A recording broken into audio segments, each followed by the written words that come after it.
Hello everyone, कैसे हो आप सभी। आशा करती हूँ सभी अच्छे होंगे, बढ़िया होंगे। आज की जो आपकी क्लास है वो जियो से रिलेटेड है। आज हम पीजीटी जियो का एक टॉपिक करेंगे। उससे पहले एक छोटी सी इन्फॉर्मेशन फॉर यू। क्यों देखो भाई, अब हमारे चैनल पर भी पीजीटी और नेट लेवल की जो जियो है उसका आपका पेड कोर्स अवेलेबल है। आप अचीवर्स एकेडमी ऐप डाउनलोड कर लीजिए अगर आप पेड कोर्स चाहते हो नेट ज्योग्राफी और आपका पीजीटी लेवल की ज्योग्राफी का। ठीक है, आपका DSSB, KVS, NVS, PGT level की जो जियो आती है किसी भी सब्जेक्ट में, वो पीजीटी लेवल की पूरी कंप्लीट जियो आप अचीवर्स एकेडमी ऐप पर पेड कोर्स लेकर कंप्लीटली कर सकते हो और अपने जो एग्ज़ाम्स हैं उनको इजीली क्रैक कर सकते हो। टेंशन ना लो, वहाँ पर भी मैंने ही पढ़ाया है पीजीटी लेवल का और नेट लेवल का भी, क्योंकि मैं 2 बार नेट क्वालिफाई हूँ और पीजीटी भी मेरा 2 टाइम क्वालिफाई है, KVS भी क्वालिफाई है। ठीक है, तो टेंशन ना लो, बिल्कुल आपको करंट नॉलेज के अकॉर्डिंग सारी चीज़ें मैंने अच्छी तरह से वहाँ पर पढ़ाई हैं। तो अपना पेड कोर्स जिसको लेना है वो ले लेना। उससे पहले अपनी अचीवर्स एकेडमी जो ऐप है उसको डाउनलोड कर लो बस। ठीक है, तो अब अपना टॉपिक स्टार्ट करते हैं। आज का जो हमारा टॉपिक है ज्योग्राफी का इम्पोर्टेंट टॉपिक है टाइड्स। बहुत आपका सीटेट लगा लो, पीजीटी लेवल, पीजीटी जियो में बात करें, सीटेट में बात करें, ठीक है, आपका एचटेट में, एचटेट का टीजीटी लेवल, पीजीटी लेवल, उसके अलावा पीजीटी कोई भी आपका DSSB, KVS, NVS, हर प्रकार के एग्जाम में यहाँ से क्वेश्चन आता है। टाइड यानी ज्वार भाटा। टाइड्स ज्वार भाटा क्या होते हैं, ज्वार भाटा, इससे बहुत क्वेश्चन आते हैं। बच्चे काफ़ी कंफ्यूज भी रहते हैं इस टॉपिक में। सिंपल सी बात है, आपने सबने देखा होगा समुद्र में तरंगे उठती हैं, लहरें उठती हैं। ठीक है, तो ज्वार भाटा क्या होता है, जब तरंग ऊपर उठी उसको कहते हैं ज्वार भाटा। होता क्या है, तो सिंपली भाई हमारा जो समुद्री तल है कभी भी स्थिर नहीं रहता, उसमें लहरें उठती रहती हैं। और जब आपका नियमित रूप से दिन में 1 बार या 2 बार, नियमित रूप से दिन में 1 बार या 2 बार समुद्र का जल ऊपर की ओर उठे और फिर दूसरा पार्ट उसका जब नीचे की ओर उठता है तो ऊपर उठे हुए पार्ट को ज्वार कहते हैं और नीचे उठे हुए पार्ट को, नीचे की ओर जब तल नीचा हो जाता है समुद्र का तो उसे कहते हैं भाटा। सिंपल सी तौर पर जब 2 बार क्रम से समुद्र का जल या तो ऊपर चढ़ता है या नीचे उतरता है तो उसे कहते हैं ज्वार और भाटा। समुद्र का जल जब ऊपर चढ़ेगा, कोई लहर ऊपर चढ़ती है तो उसे ज्वार कहते हैं, और जब समुद्र का जल नीचे उतरता है तो उसे क्या कहते हैं भाई, भाटा कहते हैं। अभी समझोगे पूरा डिटेल में कि कैसे होता है ये ज्वार भाटा, क्यों पैदा होता है, कैसे पैदा होता है, अभी समझेंगे। ज्वार भाटा की उत्पत्ति का कारण क्या है, ज्वार भाटा की उत्पत्ति का कारण अगर हम बात करें, आपका देखो भाई हमारी पृथ्वी के चारों ओर एक बल काम कर रहा है। उस बल का क्या नाम है, गुरुत्वाकर्षण बल। क्या नाम है भाई, गुरुत्वाकर्षण बल। पृथ्वी के चारों ओर गुरुत्वाकर्षण बल काम कर रहा है। ठीक है, पृथ्वी के चारों ओर गुरुत्वाकर्षण बल काम कर रहा है। और जो ये आपका गुरुत्वाकर्षण बल है, ये जो गुरुत्वाकर्षण बल जो हमारी पृथ्वी के चारों ओर काम कर रहा है, पृथ्वी के ऊपर जितनी भी वस्तुएं हैं, जो जल है, जो महाद्वीप है, इसी के कारण चिपके हुए हैं।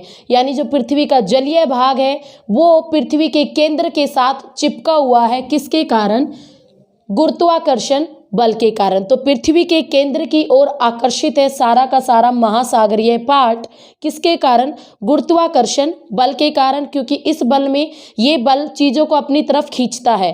ठीक है, तो मान लो ये आपकी पृथ्वी है और पृथ्वी के अगर हम बात करें चारों ओर, मान लिया हमने पृथ्वी के चारों ओर ये आपकी क्या है, महासागर है। ठीक है, महासागर है। मैं आपको समझा रही हूँ कि ज्वार भाटा कैसे पैदा होते हैं। हमने माना ये महासागर है। अब ज्वार भाटा की उत्पत्ति में मेन रोल होता है भाई चंद्रमा का। किसका, चंद्रमा का, चांद का। उसके अलावा सूर्य का भी कुछ रोल होता है। ठीक है, पर मेन होता है चंद्रमा का। कैसे, जब आपके पृथ्वी है उसके चारों ओर महासागर है और गुरुत्वाकर्षण बल है, यहाँ पर है चंद्रमा, तो चंद्रमा क्या करता है, चंद्रमा का आकर्षण बल, चंद्रमा और सूर्य ये दोनों भी क्या करते हैं, देखो सूर्य हमारी पृथ्वी से बहुत ज़्यादा दूरी पर है, चंद्रमा नज़दीक है पृथ्वी के, इसीलिए चंद्रमा का जो गुरुत्वाकर्षण बल है वो सूर्य के गुरुत्वाकर्षण बल की अपेक्षा दुगना होता है। इसीलिए आपका चांद प्रमुख होता है ज्वार भाटे की उत्पत्ति में। सूर्य का भी रोल होता है पर सूर्य का जो बल होता है वो थोड़ा कम होता है चंद्रमा की अपेक्षा, चांद का ज़्यादा रोल होता है ज्वार भाटा की उत्पत्ति में। कैसे होता है, ये आपका चंद्रमा है। चंद्रमा जब आपका, अगर हम बात करें, आप एक बर्तन लो, सिंपल तरीके से समझाती हूँ। एक बर्तन लिया, उसमें आपने पानी भर लिया, एक आयताकार बर्तन लो, पानी भरो। अब आप इस बर्तन के एक सिरे को पकड़कर अपनी तरफ खींचो तो क्या होगा, इस सिरे का, जिस सिरे से आप इस बर्तन को अपनी तरफ खींच रहे हो वहां से पानी एक बार ऊपर की ओर चढ़ता है। एक सिरे से जहां से आपने खींचा पानी ऊपर की ओर चढ़ गया तो दूसरे सिरे से पानी क्या हो जाता है, थोड़े टाइम के लिए नीचे की ओर चला जाता है। जब भी तो दूसरे एक तरफ छाल मारेगा पानी, क्या मारेगा, छाल, तो दूसरी तरफ पानी नीचे चला जाता है। उसी तरह चंद्रमा का गुरुत्वाकर्षण बल के कारण जो महासागर का पानी है वो खिंचावट महसूस करता है और यहाँ से महासागर का जो पानी है ऐसे चंद्रमा की ओर खिंचावट महसूस करता है और इस ऊपर उठे हुए पानी को ही क्या कहते हैं, ज्वार।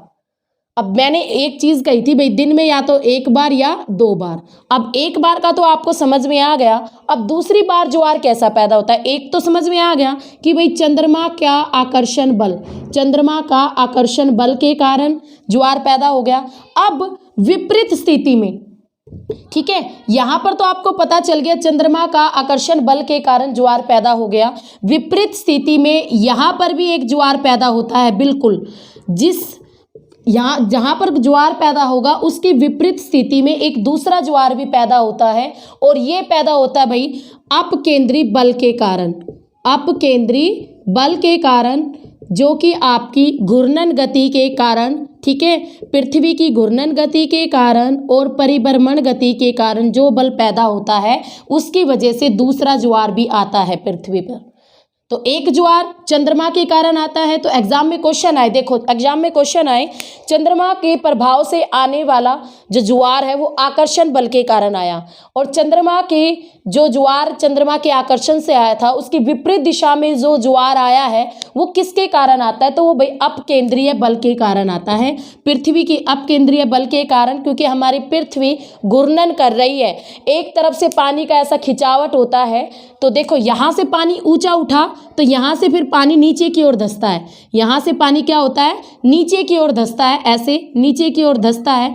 तो जब एक जगह से पानी ऊपर उठता है दूसरी जगह से नीचे धंसता है तो नीचे वाले पार्ट को क्या कहेंगे, भाटा कहेंगे। सेम सिचुएशन यहाँ पर होती है, यहाँ पर भी जो नीचे वाला पार्ट हो जाता है वो आपका भाटा कहलाता है। देखो छाल मारी थी, ऊपर वाला ज्वार कहलाएगा और जो ये बर्तन में नीचे पानी चला जाता है इसे कहते हैं भाटा, समझे। तो चंद्रमा के आकर्षण बल के कारण एक ज्वार पैदा हुआ और दूसरा ज्वार पृथ्वी के अपकेंद्रीय बल के कारण हुआ, पृथ्वी की घूर्णन गति और परिभ्रमण गति, इसका अगर हम बात करें इन दोनों गतियों से उत्पन्न होता है आपका दूसरा ज्वार। अब एक चीज़ और देखो, एक क्वेश्चन और आता है, तो भाई इसमें इंपॉर्टेंट रोल किसका होता है, चंद्रमा का होता है, मून का होता है। क्यों, क्योंकि ये पृथ्वी के अधिक नज़दीक है। इसका सबसे बड़ा रीज़न यही है कि पृथ्वी के अधिक नज़दीक है। और दूसरा आपका जो सूर्य है इसका भी रोल होता है, पर ये जो अपकेंद्रीय बल है इसमें सूर्य का रोल होता है पर कम होता है, कम होता है। क्यों, ये क्योंकि ये बहुत अधिक दूरी पर है। अब किसी भी पिंड की गुरुत्व शक्ति 2 बातों पर निर्भर करती है। जो आपका गुरुत्व बल है किसी भी पिंड का, चाहे वो पिंड कोई भी हो, सूर्य हो, चंद्रमा हो, 2 बातों पर निर्भर करती है। एक तो उस पिंड का भार क्या है और दूसरा दोनों पिंडों के बीच की दूरी कितनी है। तो यहाँ पर भार तो कम है, सूर्य ज़्यादा आपका बड़ा है चांद से, पृथ्वी से, भार तो कम है चंद्रमा का, बट यह हमारी पृथ्वी के अधिक नज़दीक होने के कारण चंद्रमा का प्रमुख स्थान होता है ज्वार भाटे की उत्पत्ति में। तो अगर एग्जाम में क्वेश्चन आए कि ज्वार भाटे की उत्पत्ति में किसका फर्स्ट इंपॉर्टेंट रोल होता है, तो भाई आंसर बनेगा आपके चंद्रमा का। ठीक है, सूर्य का क्या होगा, सूर्य का गौण स्थान होता है। बट अगर दोनों दे रखे कि चंद्रमा और सूर्य, तो आप दोनों को टिक करना, क्योंकि दोनों का ही रोल होता है ज्वार भाटे की उत्पत्ति में। तो भाई ऐसे आपका ज्वार भाटा आता है पृथ्वी के ऊपर। अगर हम बात करें आपका जो ज्वार भाटा है, मान लो आपका पहला ज्वार पृथ्वी पर 12 बजे आया। मान लो हमने ये वाला ज्वार आपका पूरे 12 बजे आ गया पृथ्वी पर, दोपहर के 12 PM लिख देती हूँ मैं।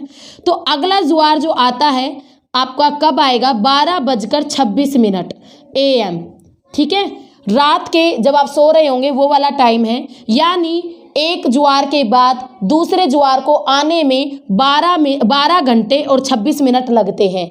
ठीक है, याद रखना 12 घंटे नहीं आएगा, आप इस 26 मिनट को भी ऐड करोगे, क्योंकि हमारी पृथ्वी घूर्णन करती है। घूर्णन कितने दिन में करती है, आपकी एक चक्कर कंप्लीट करती है 24 घंटे में। हमारी पृथ्वी अपने अक्ष पर 12 घंटे का दिन होता है, 12 घंटे की रात होती है। तो जब आपकी अगर हम बात करें, जब वो घूर्णन करती हैं, जैसे ही उसका टाइम पीरियड बदलता है, वैसे ही ज्वार भाटे की सिचुएशंस भी बदलती हैं। तो उसी वजह आपका पहला ज्वार 12 बजे आया है, तो दूसरा ज्वार 12:26 पर आता है। अब तीसरा ज्वार पूछेगा तो तीसरा ज्वार आपका दोपहर के 12:52 पर आएगा। ये 26 मिनट फिर आपके जुड़ते चले जाते हैं, तो फिर 12:52 पर अगले दिन तीसरा ज्वार आएगा। ठीक है, तो आपके एक दिन में मैक्सिमम 2 ही ज्वार आ सकते हैं, और कभी कभी एक ही ज्वार आता है एक दिन में।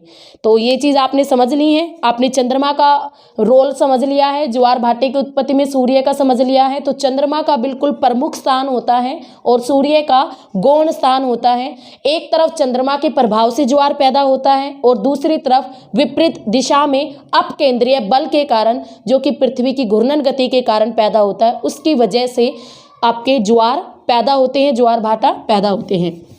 तो ये चीज़ें अब आपने समझ ली। अब एग्ज़ाम में एक और चीज़ पूछी जाती है जिसमें बच्चे काफ़ी कंफ्यूज रहते हैं, वृहत ज्वार और आपका लघु ज्वार। उसको और पढ़ लेते हैं कि भाई आपके कैसे आते हैं वृहत ज्वार और कैसे आते हैं लघु ज्वार।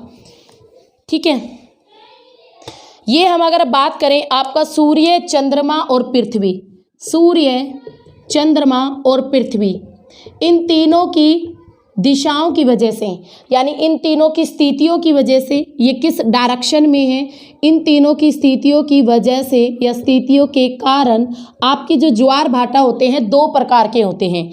एक होते हैं भाई आपके वृहत ज्वार भाटा, और दूसरे होते हैं आपके लघु ज्वार भाटा। और एग्ज़ाम में भी इन्हीं दोनों से क्वेश्चन काफ़ी देखे जाते हैं, CTET में भी, HTET PGT में भी, TGT में भी, और नेट लेवल तक यहाँ तक क्वेश्चन आते हैं। तो वृहत ज्वार भाटा कब आता है और लघु ज्वार भाटा क्या होता है। तो वृहत ज्वार भाटा यानी आपका बड़े लेवल के ज्वार भाटे की बात करें तो वो होता है। तो वृहत ज्वार भाटा कब आता है भाई, जब आपका सूर्य, ये आपका सूर्य और आपकी पृथ्वी, ये आपका पृथ्वी और ये है भाई चंद्रमा, यानी मून, चांद और पृथ्वी, तीनों एक सीधी रेखा में होते हैं। जब आपका सूर्य, पृथ्वी और चांद तीनों एक सीधी रेखा में होते हैं, तो आपका देखो, जब आपका ये तीनों एक सीधी रेखा में होते हैं तो 2 ही सिचुएशन होती है, या तो आपकी अमावस्या के दिन ये सीधी रेखा में होते हैं, या फिर आपकी पूर्णिमा के दिन। ठीक है, महीने में एक पूर्णिमा और एक अमावस्या आती है। अमावस्या के दिन ये सीधी रेखा में होंगे, या पूर्णिमा के दिन जब चांद पर पृथ्वी की छाया पड़ेगी तो पूर्णिमा होगी, चंद्र ग्रहण होगा, और जब सूर्य के ऊपर छाया पड़ेगी पृथ्वी की तो आपकी अमावस्या होता है। ठीक है, तो ये जब सीधी रेखा में होते हैं तो 2 सिचुएशन होती है, पूर्णिमा और अमावस्या के दिन। और देखो अभी सीधी रेखा में है तो आपके यहाँ पर पृथ्वी के यहाँ पर महासागरीय जल में चंद्रमा का प्रभाव पड़ता है, तो आपका जो यहाँ पर ज्वार पैदा होगा इसको कहेंगे आपके वृहत ज्वार भाटा। क्या कहेंगे, वृहत ज्वार भाटा। उसी तरह विपरीत दिशा में भी अपकेंद्री बल के कारण ज्वार पैदा होता है, उसे भी क्या कहेंगे, वृहत ज्वार भाटा। तो इस वजह से पृथ्वी के दोनों ओर ज्वार पैदा होते हैं और इस प्रकार के ज्वारों को कहा जाता है वृहत ज्वार भाटा। एग्जाम में क्वेश्चन ये आता है वृहत ज्वार भाटा में सूर्य चंद्रमा पृथ्वी की स्थिति क्या होती है, तो भाई ये तीनों एक सीधी रेखा में होते हैं। और एक क्वेश्चन ये आता है ये स्थिति पूर्णिमा, अमावस्या या शुक्ल पक्ष या कृष्ण पक्ष की सप्तमी या अष्टमी को होती है, तो भाई ये पूर्णिमा और अमावस्या को होती है। तीसरा क्वेश्चन जियो में जो बनता है वो ये है जब आपकी सूर्य, पृथ्वी और चंद्रमा तीनों एक सीधी रेखा में होते हैं, जब ये तीनों आपकी एक सीधी रेखा में होते हैं तो इसे क्या कहते हैं, सिज्जिकी। तो इसे क्या कहा जाता है जियो में, सिज्जिकी कहा जाता है। तो ये क्वेश्चन भी बहुत पूछा जाता है, सिज्जिकी कहा जाता है। क्या कहा जाता है भाई, सिज्जिकी। ठीक है, जब ये तीनों एक दिशा में होते हैं तब ऐसी सिचुएशन को, ऐसी अवस्था को भूगोल में सिज्जिकी कहा जाता है। इससे भी एग्जाम में क्वेश्चन आते हैं पीजीटी लेवल पर। तो आपका चांद, पूर्णिमा, अमावस्या और इन दोनों के दिन पृथ्वी के ऊपर जो आपका ज्वार आएगा, जो ज्वार भाटा पैदा होते हैं, उन्हें कहते हैं वृहत ज्वार भाटा। तो अब आई थिंक आप समझ गए हैं कि वृहत ज्वार भाटा क्या होते हैं। इन साधारण दिनों की अपेक्षा पूर्णिमा और अमावस्या में जो आपका महासागरीय जल है उसमें बहुत बड़े बड़े ज्वार भाटे पैदा होते हैं, उन्हें कहते हैं आपके वृहत ज्वार भाटा। और सिचुएशन ये होती है। तो आपको इस डायग्राम को अपने माइंड में सेट कर लेना है। अब हम पढ़ेंगे लघु ज्वार भाटा। लघु ज्वार भाटा में क्या होता है अगर हम बात करें, तो लघु ज्वार भाटा आपकी किस सिचुएशन में आएगा, तो भाई सबसे पहले मान लो ये आपका सूर्य है। जब सूर्य और पृथ्वी के दोनों ओर क्या है, चंद्रमा यानी चांद। सूर्य, पृथ्वी के दोनों ओर चंद्रमा चक्कर काटता है ना, तो मैंने इसलिए दोनों तरफ दिखाया है। तो जब ये आपकी स्थिति कैसी बनी, समकोण। क्या बनी ये, समकोण। जब आपके सूर्य, चंद्रमा और पृथ्वी तीनों समकोण की दिशा में होंगे। किसकी दिशा में होंगे, समकोण बनाएंगे, समकोण की दिशा में होंगे, तो उसे कहेंगे लघु ज्वार भाटा। क्या कहेंगे, लघु ज्वार भाटा। तो किसे कहते हैं लघु ज्वार भाटा, जब आपके सूर्य, चंद्रमा और ये है पृथ्वी, सूर्य, चंद्रमा, पृथ्वी तीनों समकोण की दिशा में होते हैं, तब जो ज्वार पैदा होते हैं पृथ्वी पर उसे लघु ज्वार भाटा कहते हैं। ये सिचुएशन यानी सूर्य, पृथ्वी और चंद्रमा कब समकोण पर होते हैं, तो भाई आपके कृष्ण पक्ष और शुक्ल पक्ष, कृष्ण पक्ष और शुक्ल पक्ष की सप्तमी और अष्टमी को ये समकोण दिशा में होते हैं, या चतुर्थांश को, चतुर्थांश भी बोलते हैं। अब की बार एग्जाम में यही आया था, चतुर्थांश। ठीक है, क्वार्टर। तो क्वार्टर वाली देखो आपको दिख रहा है ना, 1/4 हिस्सा। तो कुछ चतुर्थांश को शुक्ल पक्ष की सप्तमी को, अष्टमी को, कृष्ण पक्ष की सप्तमी, अष्टमी को जब सूर्य, चंद्रमा और पृथ्वी समकोण की दिशा में होते हैं तब आपके पृथ्वी के दोनों ओर जो ज्वार पैदा होते हैं वो आपके लघु ज्वार होते हैं। यानी आपके वृहत ज्वारों की तुलना में ये छोटे ज्वार होते हैं और इन्हें कहते हैं लघु ज्वार भाटा। तो अब आप समझ गए हो, यहाँ पर आपकी समकोण दिशा होगी, यहाँ पर बिल्कुल सीधी रेखा में होंगे, तब ये सिचुएशन होती है वृहत ज्वार की और लघु ज्वार की। तो आपके सारे क्वेश्चंस यहाँ पर क्लियर कंप्लीट हो चुके हैं। आपको याद रखना है कि पहली ज्वार की तुलना में दूसरा ज्वार 12 घंटे 26 मिनट पर आता है और तीसरा ज्वार 12 घंटे फिर दोबारा 12:52 पर आएगा, वो 26 मिनट ऐड हो जाते हैं। तो ये था भाई आपका ज्वार भाटा, और कुछ नहीं है इसमें। एक और चीज़ आती है अर्ध ज्वार भाटा।